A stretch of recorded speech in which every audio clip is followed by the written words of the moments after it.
My relationship, and I do think about it as a great relationship and partnership with the center with IPCIG, actually really started with the socialprotection.org.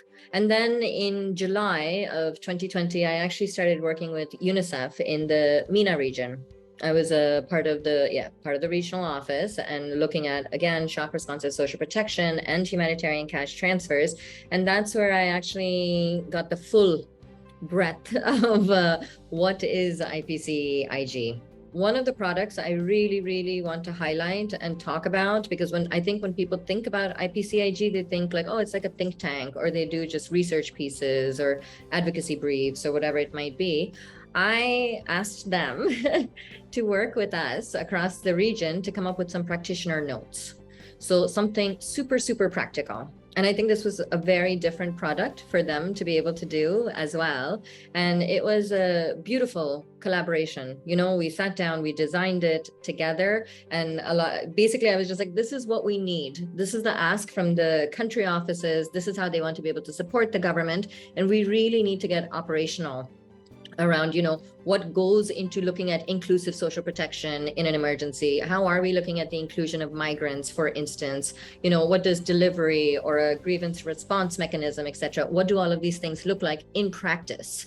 So they created, it was absolutely brilliant, practitioner notes. And I know that they're being used because they're actually applicable globally. It's not just for MENA.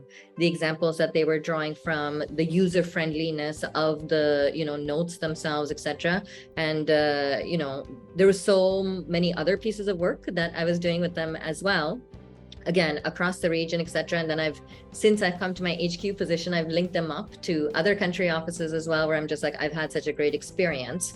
So, take a look and have that discussion with IPCIG. It's one of our partners, and it's been such a huge support in my work to be able to work with such great technical people and just such great flexible people. What I absolutely love about it is, as a UN partner, that they have been able to work across the different UN agencies. So a lot of times, we all try and do collaboration and learning from each other, but they're kind of a repository around that.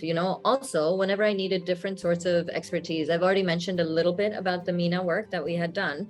So along with the operational or practitioner notes, they were giving us a lot of support on MIS work, which I thought was brilliant.